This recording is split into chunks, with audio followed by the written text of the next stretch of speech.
If the South African state of the 1980s was an iron-fisted Samson, then its Goliath was the barehanded township youth. The sprawling, windswept plains of the Cape Flats was no exception. Here too, a breed of urban teenagers took on the state, innocent, brave, committed. Many of these young comrades who lived and fought revolution now face another challenge.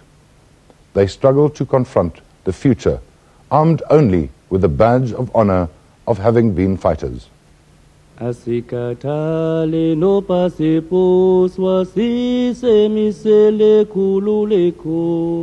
Cape Town last week, young adults gathered to speak about human rights violations against them as teenagers.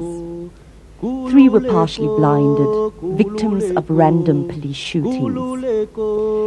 This story is about the ones who chose to be comrades, who were actively punished by the government for taking that decision, who were detained, tortured, and betrayed, and who today carry their scars within.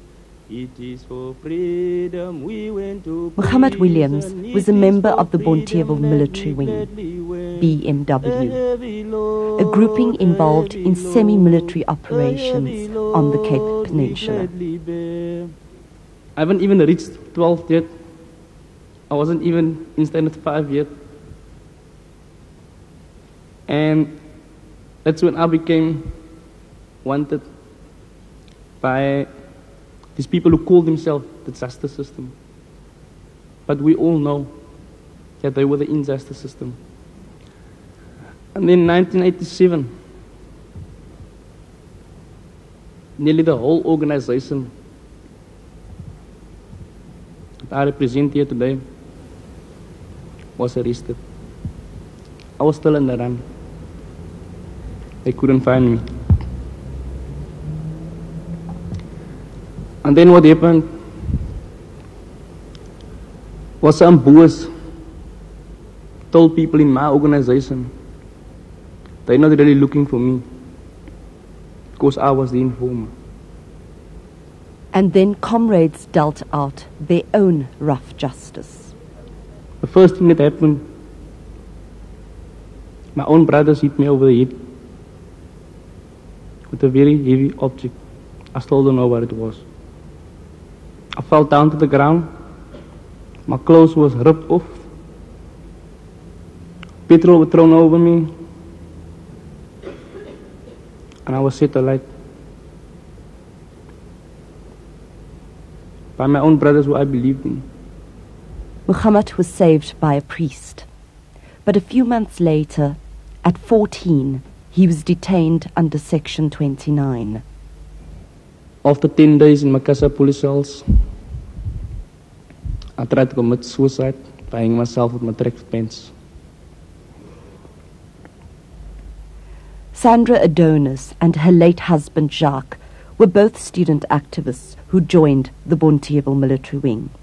They were constantly on the run. Jacques was detained for 9 months and very badly tortured. It changed both their lives. My life started being a mess. My husband was like quite so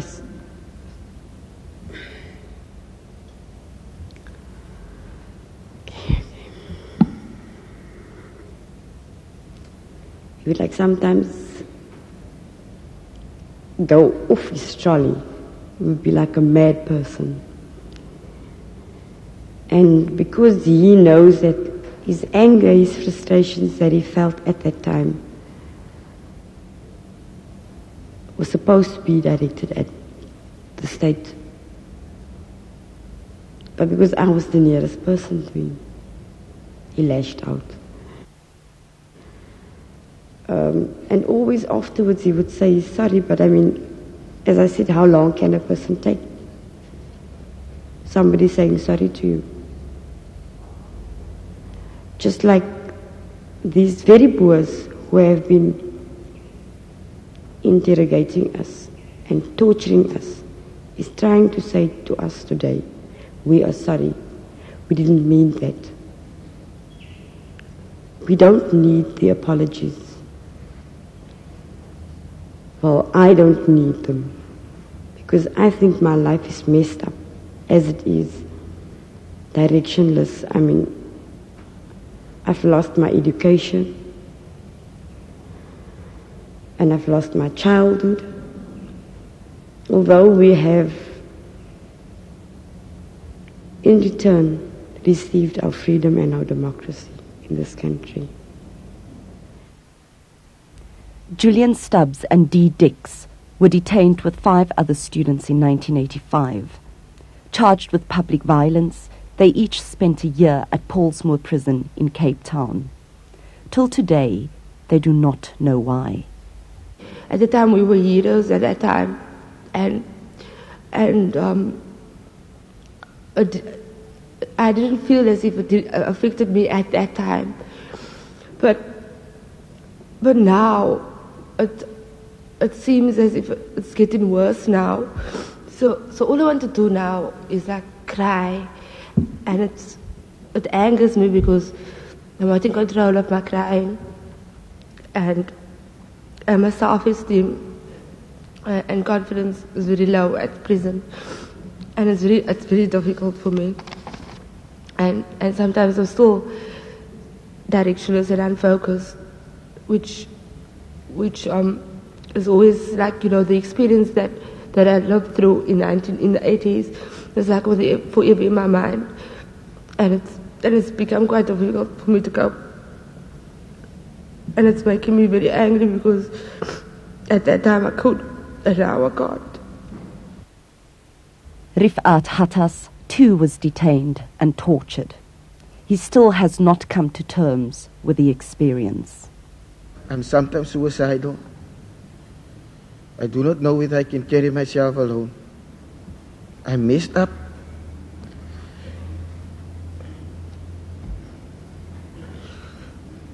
Because of what I went through during my high school years. Are you okay? Yeah, I'm alright. Okay. Yourself? Yeah. Did you sleep okay last night? I slept alright, yes. In a trip from Mitchell's Plain to Wynberg to Bonteheuwel, they went back into the past, piecing together who they were then and what they are now. We all had different experiences then, like in the 80s and so on. But like now, like we all experiencing similar feelings, man. Like the trauma and anger, the hate. Yes, the hate. Like this was the central point for Wynberg, for any political activity that would normally come from the Lux, and especially during our arrest and after our arrest, this was the place that we used to meet and organize strategy and have meetings with lawyers and psychologists and that type of thing. And it's really a bastion, I feel, in Wynberg. In the past, we used to shout Amandla Kawetu, and we used to say Aluta continue, which means power to the people, and the struggle continues. So for us, within ourselves, that words are still there.